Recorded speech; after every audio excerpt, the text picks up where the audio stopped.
I am Mark Wiggins, CEO, editor-in-chief of Off the Bench magazine, amongst other things. And as we continue our series of bringing on people who are contributing to the magazine, we're going to continue to feature and highlight our contributing writers. These are the people who are writing on a monthly, bi-monthly basis on topics in their areas. They are the subject matter experts in these fields, and we're going to bring them on so you can hear more from them about certain topics.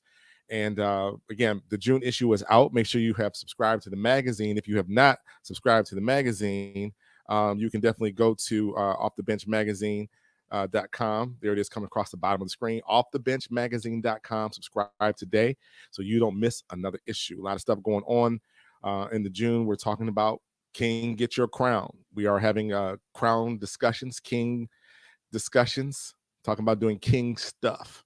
Definitely read up on the magazine. You'll hear more about that later this month as I bring on a panel of men to discuss men's issues, and not just relationship stuff, but we're talking about mental health. We're talking about finances. We're talking about relationship stuff with our children, business, entrepreneurism, investing, Bitcoin, as it pertains to the men's perspective. The whole concept around King Get Your Crown has to do with the thought I had a while ago. I mentioned this at the Off the Bench Live, but it was usually two people in the conversation. They always talking about, Queen, fix your crown. Quit your crown, Queen. Get your crown. I'm like, there's two people that got crowns. Where the king at? Where the king at? So I was like, you know what? Let's have a discussion about men and their crown. And I'm not trying to fix a man's crown at this point. What I'm saying is a reminder to men that we actually have a crown. And I need you to go back and get it. I need you to come back and be ready to take over and run and control your kingdom and your domain. And that is where everywhere you show up is your domain, in your relationships, in your children's lives, in your business, in your at your job. Wherever you show up, that's your kingdom. And they need you. Our community needs us as men to stand back up and to handle our business. It doesn't matter where you are in this situation, what you're coming from, what you're starting with. We need you to start right now. Begin where you are, as I always say. But anyway, we're going to have encouraging conversations on this topic, and I got some great guests coming down the road. So with that being said, let's move into tonight's discussion. I have with us Dr. Delise Coffee. She is a beast, y'all. Let me tell you something. Delise has been riding with the chapter in a magazine since day one. She is a client of mine. She came to me early on during COVID to help with her message. And y'all, she was one of the toughest clients I had. And she came at me. She was like, I need to know more. I need to do this, and I'm not going to do this. And can I get on the platform more than once? And Dr. Coffee, I always give you credit because when the idea came up about the magazine, I had you in mind. Your question was, will I only get to share your platform one time? And I was like, absolutely not. You get it as many times as wherever. So we made this whole magazine just for you. That's what we did. We made it just for you. That being the case, I kid because Dr. Coffee is definitely a beast in her arena, and she is a sports psychologist. And all that's been going on in the media with mental health and athletes and them coming out and talking about they're dealing with depression or they're dealing with these issues in mental health and mental wellness. And we saw Naomi Osaka, I kept saying that right, pull the trigger. She sounded the alarm, punched the buzzer, pull the eject button, and everything's fine. Where's my computer here? Pull the eject button and said, I'm not doing this. I'm just not going to do it. And the ripple effect of that, it shocked the whole world. It shocked tennis world. It shocked and for me, Dr. Coffee, it was all the decorum and the pageantry of tennis, and it got blown up because an athlete said, I have an issue, and they seem to want to ignore it or like, yo, you got this contract and, you got to sign it and whatever. Now, I stand by, I get it. You did sign the contract. You did. But this wasn't the first time they heard about her issue. This wasn't the first time. I don't think it was a shock. I know she had probably mentioned it before, her group or whatever, and they chose to tape it up and get out there. So anyway, I'm about to jump in our whole conversation, but I don't do bios. Dr. Coffee, please let the audience know who you are and what you do. First, thanks for having me, Mark. And I must start off by saying all of those things he said were true, but I said it in a very soft and nice way. It was very polite. And whenever you're trying to level up, you want to surround yourself with people who are already doing big things. And I had followed Mark for a while. He's doing some great things, and I knew I could learn from him. So I was a good student, and that's my story, and I'm sticking to it. I am a psychologist and a mental game coach. And I'm formally trained in sports psychology and clinical psychology. And as a sports psychologist, I work on the mental skills to help athletes enhance their performance and elevate their game. And as a clinical psychologist, I work with the mental health issues because athletes and the general population, they have mental health issues just like everyone else. And what happens is people still have a little stigma around mental health, but mental health is basically self-care. If you're at a point where you're doing good, mental health is self-care. And that's the part where you come in, and your background is very very broad and very unique. When we first met, we talked about you. Y'all wouldn't believe she about 4'2", but was a power lifter, a fitness model, and all that kind of good stuff. And the mindset that it took and that it takes to do that. Dr. Coffey, talk to him just right quick about that whole journey you took to become the sports psychologist you are right now. What was your background? My background was in bodybuilding. I started out wanting to be a professional bodybuilder, and I competed in several competitions. And on the local level, I did well. I won first place. And then I went up to the state level, and I got fourth place there. But I had a hard time getting that overall, and then getting first place in the competitions that really mattered, leading to my pro card. So after going back and forth, and what we concluded was it was my diet. My diet was getting in the way of me succeeding. When I was training, we had to go through a 12-week diet, which was extremely bland, extremely strict. Now it's different. Now bodybuilding, just like basketball, football, tennis, it's a lifestyle if you want to be an elite athlete. But when I was training, it was a little different. So to go on that diet for 12 weeks, it was difficult for me, and I broke it. And every time I would break the diet, it would lessen my chance of winning an overall. So after not winning an overall a few times, I got a little discouraged. My self-esteem and confidence was just kind of shaky a little bit. And I started wondering if I could really make it as a bodybuilder, as a professional bodybuilder. So like most people, I, took a visit to the valley and I sat there for a little while, just doing nothing pretty much. And after doing nothing for so long, that wasn't helping. So I just decided to, hey, you love the gym, just get back in the gym, just keep your mind sharp, keep your body in the best shape that you can possibly be in. So while in the gym, a powerlifting girl came up to me and she said, you ought to power lift. I was not thinking about powerlifting. I was not thinking about bodybuilding. I was just trying to keep my mind sharp. I was just trying to keep from having any significant issues, because when you're not competing on the level that you want to compete on, if you don't keep active, you will slip into depression. And since I knew that, I was being proactive to keep myself mentally strong and keep myself mentally healthy. So I was in the gym working out, and she didn't know my story. She didn't know too much about me. So I wasn't about to tell her I was having a bad day or a bad week. So I said, okay, I'll power lift. And I had no idea what I was getting into, because here again, my trainer was in bodybuilding, and I knew the lifts were pretty much the same. And I knew it couldn't be too different, just lift a lot of weight. That's what I thought, right?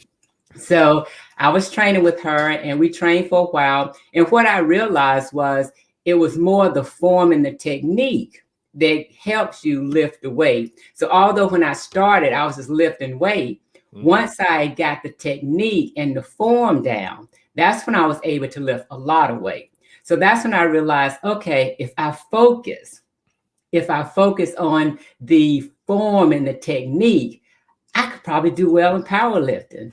So that was kind of my game plan. I was just going to win by lifting the weight with my mind, because I wasn't sure if I was the strongest woman out there, but I knew I could focus, because even before I got into powerlifting as a bodybuilder, I was always focused, and I always trained hard, and my work ethics, it was just off the chart.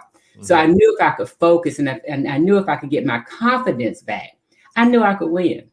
So I went in there, I had this laser-like focus, and then my confidence, I was just kind of telling myself, I can do it. I know I can do it. I want to win.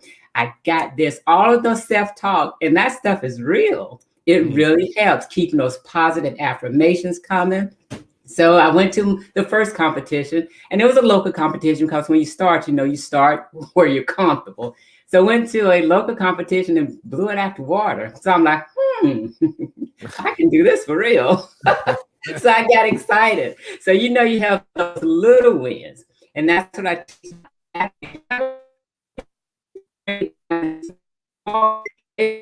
It all goes. It be confidence. All to this competition, I won it. Oh, that did a lot for my confidence. I was like, oh yes, I got this. So long story short, after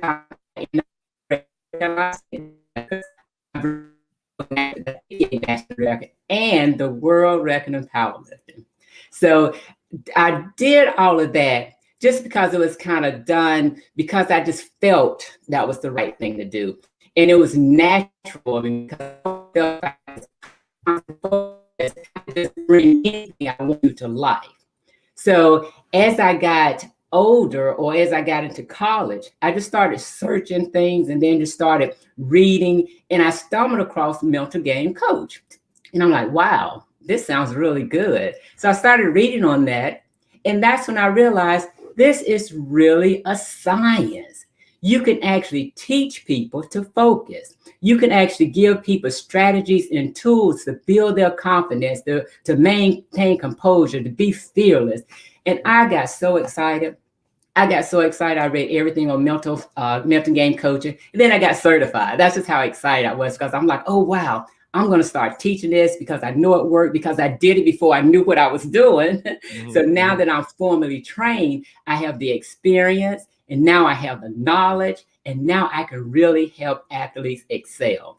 So I did that for a while with my certification and it was just great. A lot of athletes succeed under my teaching. And I got excited again and went back and got a doctorate degree in sports psychology because I'm like, I know it's more to learn. And the more that I learn and the better that I get, I know I can help my clients and my athletes even more. So that's my journey. It was just exciting to actually go through that phase where I was actually competing. And now I'm so excited just to share that I learned, share.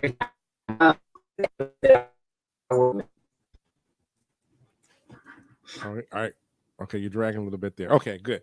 All right, that's again. I hope everybody got the gist of your amazing journey. And again, I've talked to a lot of athletes and never heard anyone talk about becoming a power lifter and a fitness bodybuilder and running that rank, and then holding titles and then coming through. So the passion that you show exudes in your energy about sports and mindset and focus and your organization. Before we move into let's move over to let's talk about your thoughts on what happened in the world of women's tennis. What do you feel about it?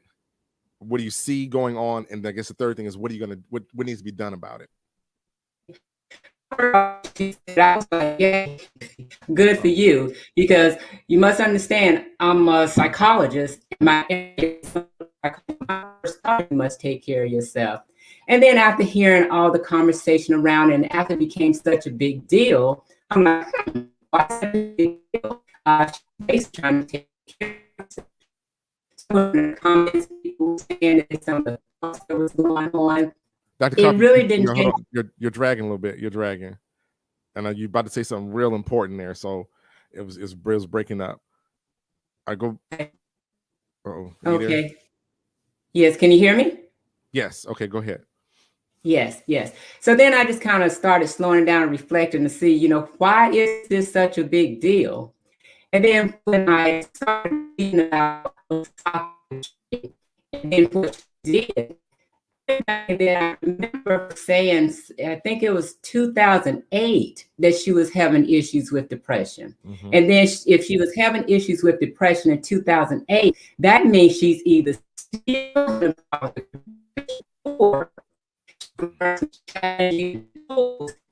maintain, so not being you for her.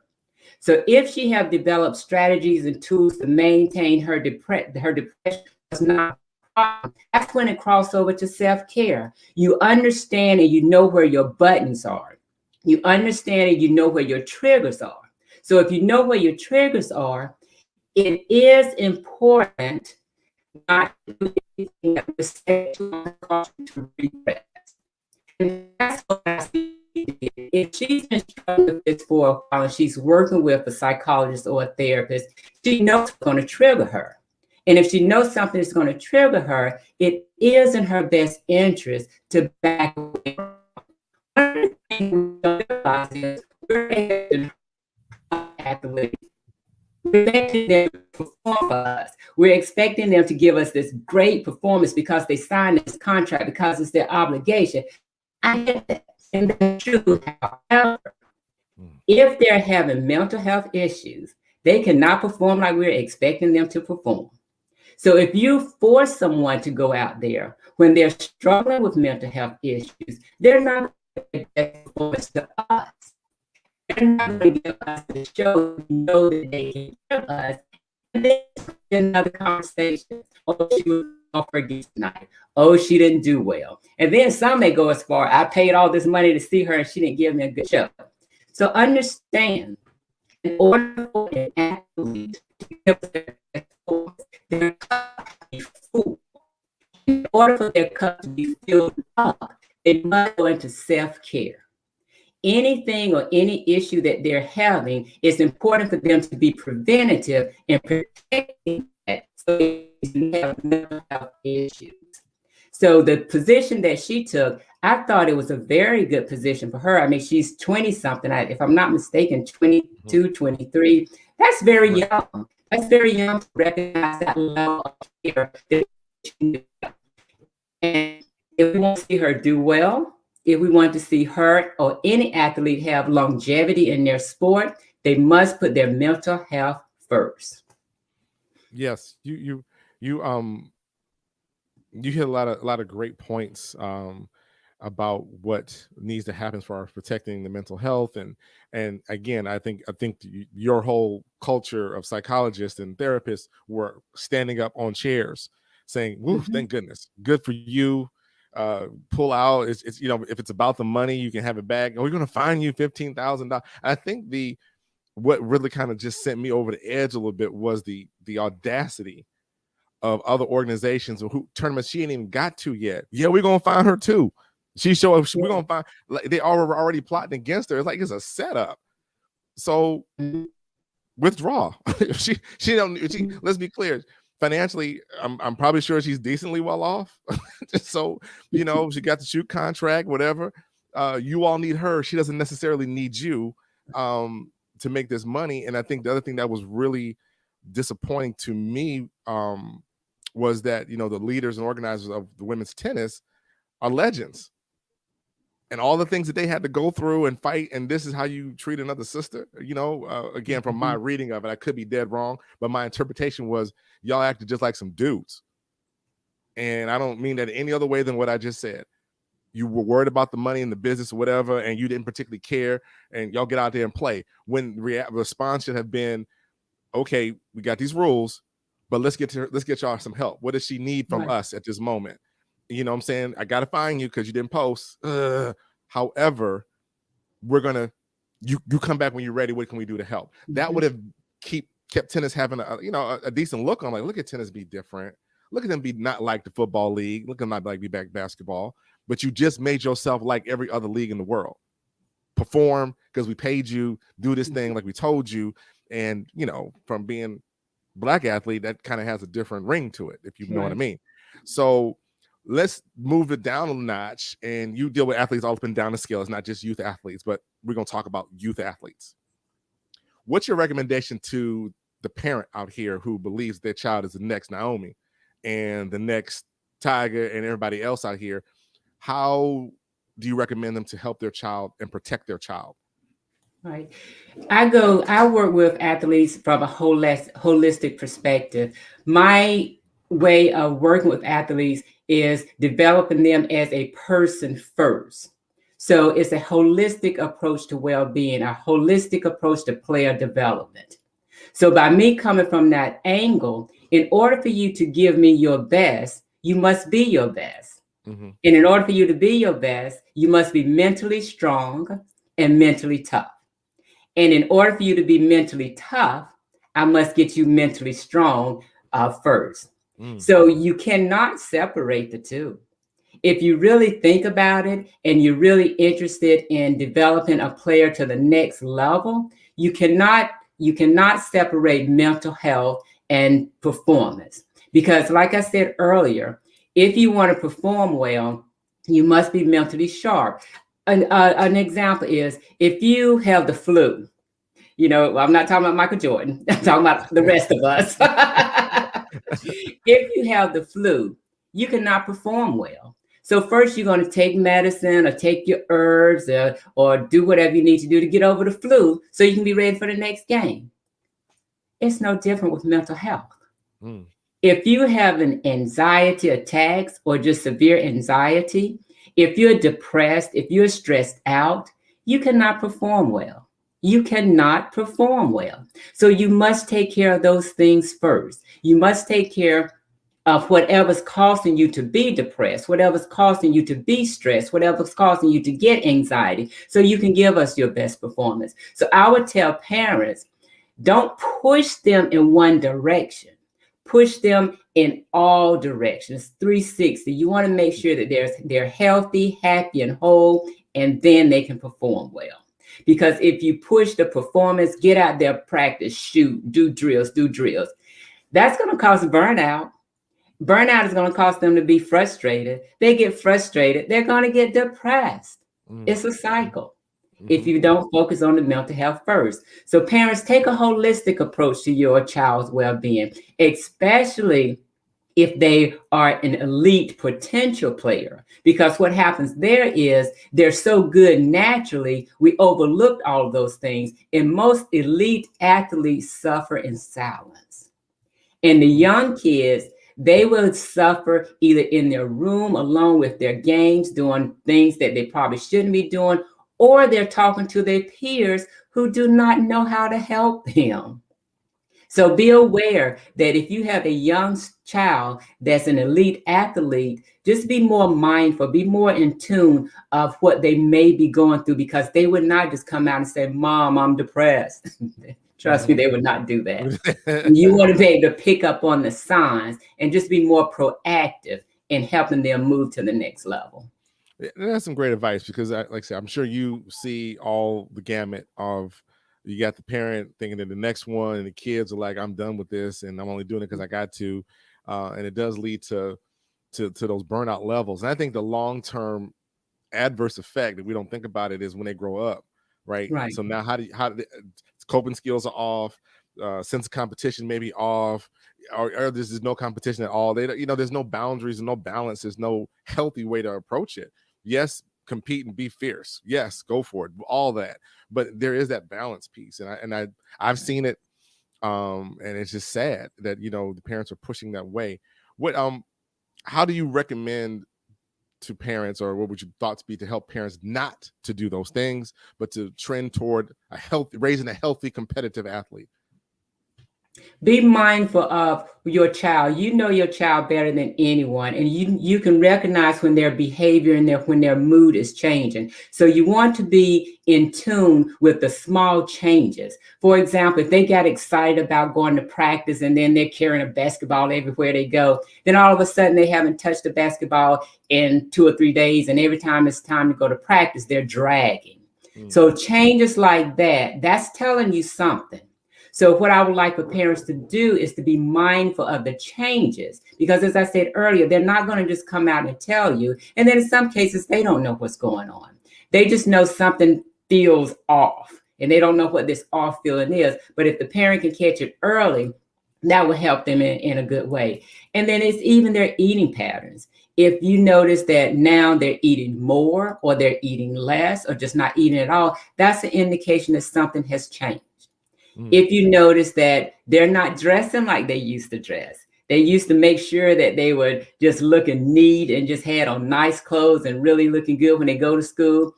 Now they're just throwing on a t-shirt and tennis shoes and jeans every day. When that wasn't an everyday thing, it was just kind of a once in a while. But when they had the t-shirt and tennis shoes on, they were looking good.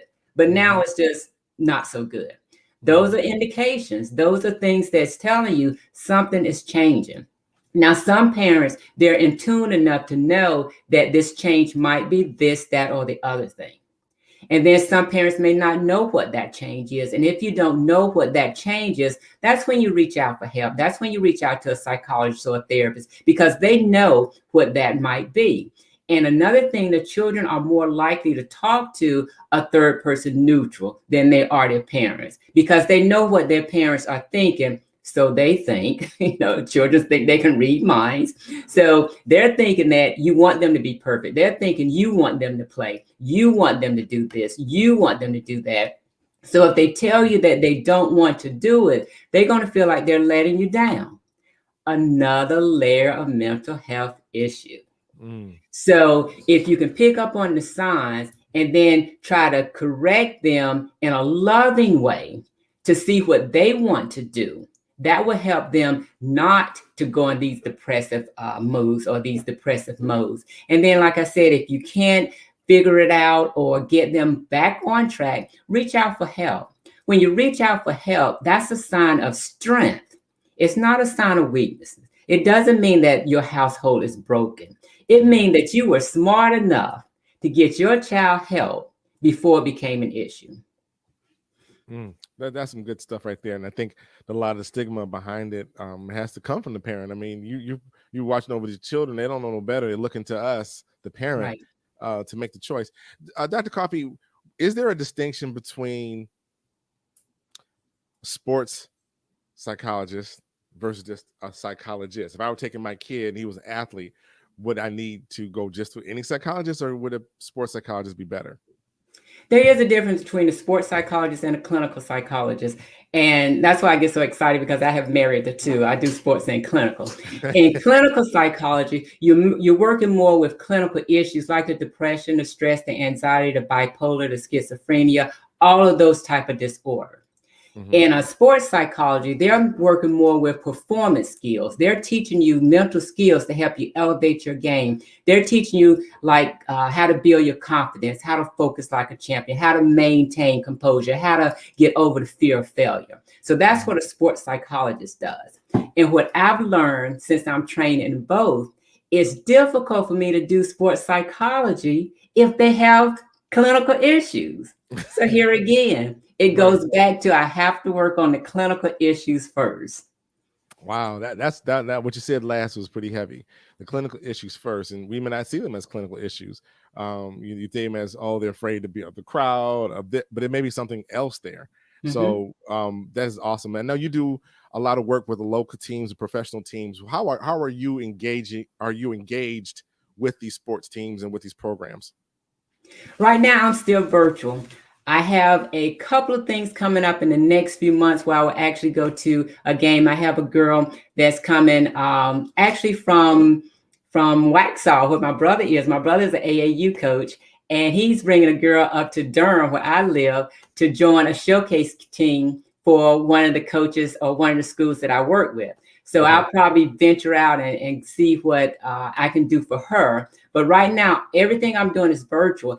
And it's getting better. Of course, about March, April 2020, it was really tough trying to maintain the athletes because they were thinking, okay, I'm not practicing. There's no need of talking to Dr. Coffee. I'm not doing anything. Oh my goodness, that about tore me apart because it's like, this is the best time to do mental rehearsal. This is the best time to practice in your mind because mental rehearsal is just as effective as physical play.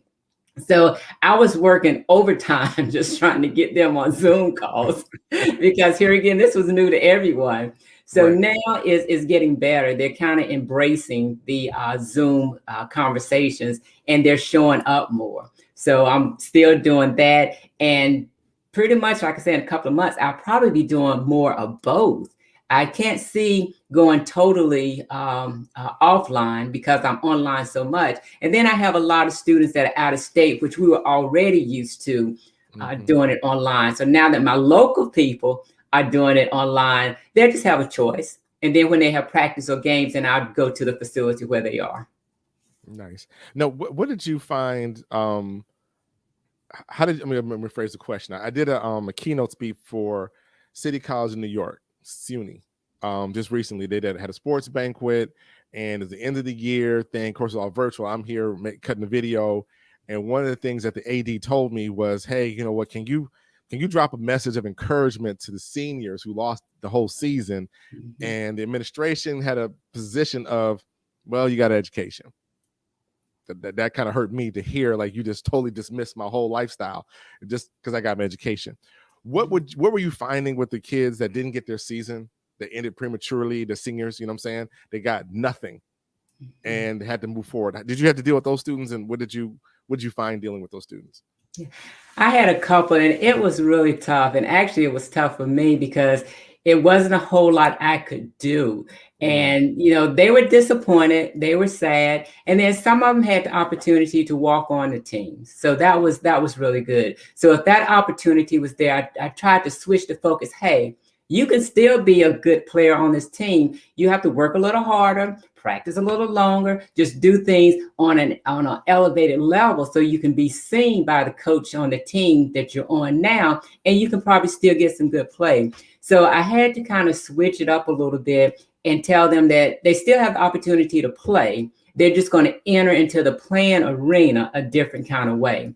And then if not this year, next year, don't stop practicing, don't stop training, don't stop anything. Practice as if you are on a team, because you can still play or you can still make a team the next year. But it was very disappointing for the athletes, mhm, and mm, disappointing for me. Life happened. We couldn't do anything, and just to make the best out of what we could do, the ones that could not just walk on a team, just keep training.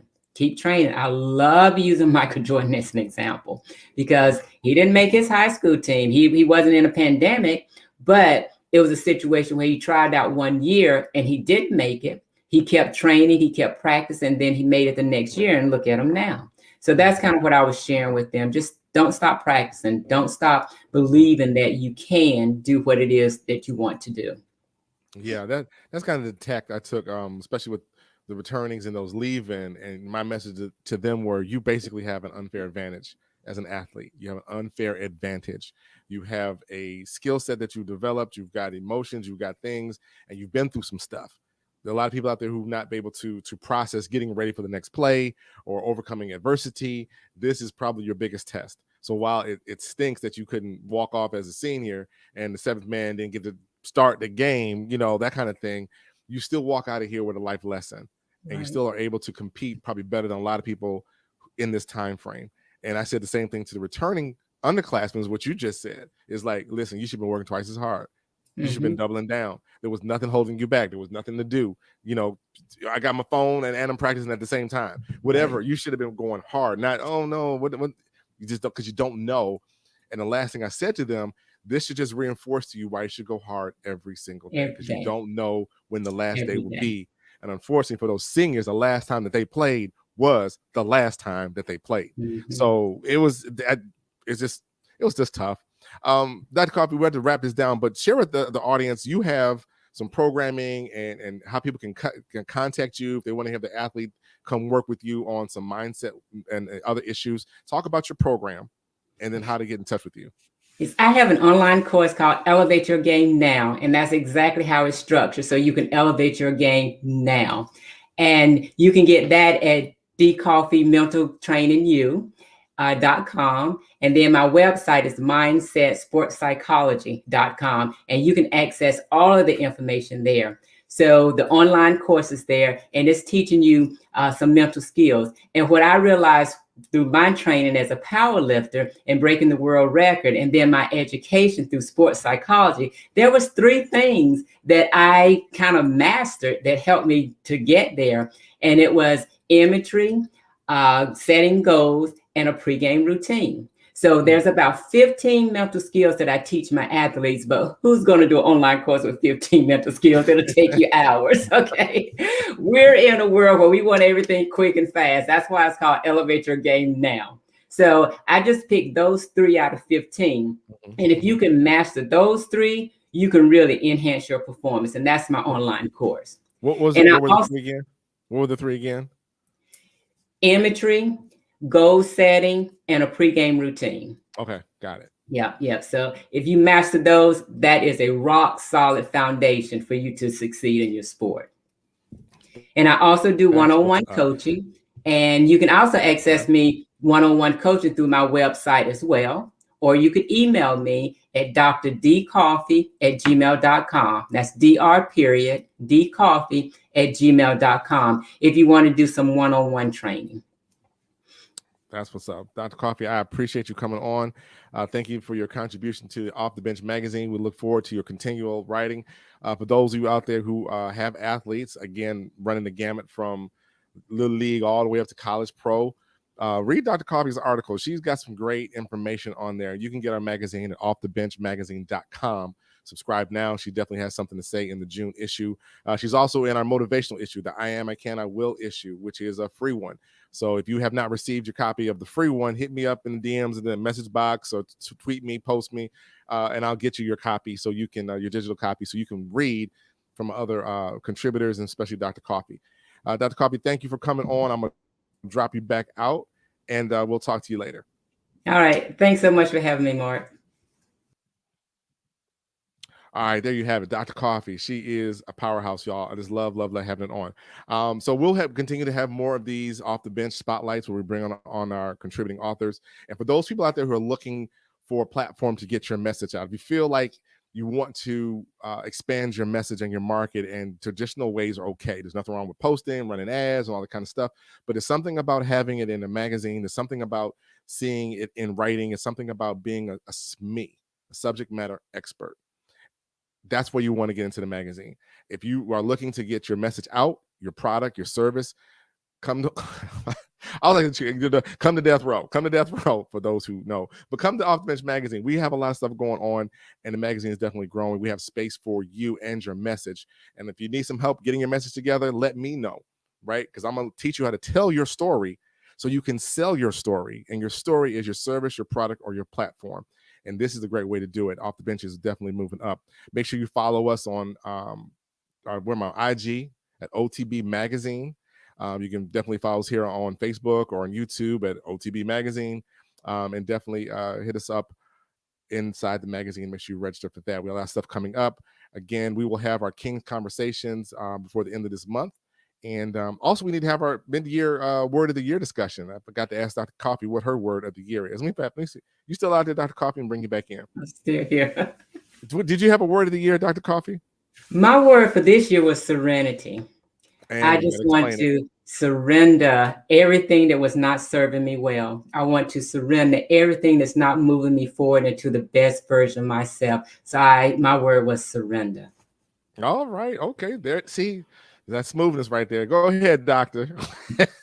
So, anyways, that was her word of the year. My word is until. So we'll definitely have that conversation at a different time. So anyway, that's all I have for right now. Again, thank you for coming on, and thank you for supporting the magazine and all that we do. And as always, if you can reach your dreams with a step ladder, then they're probably too low. I'm out.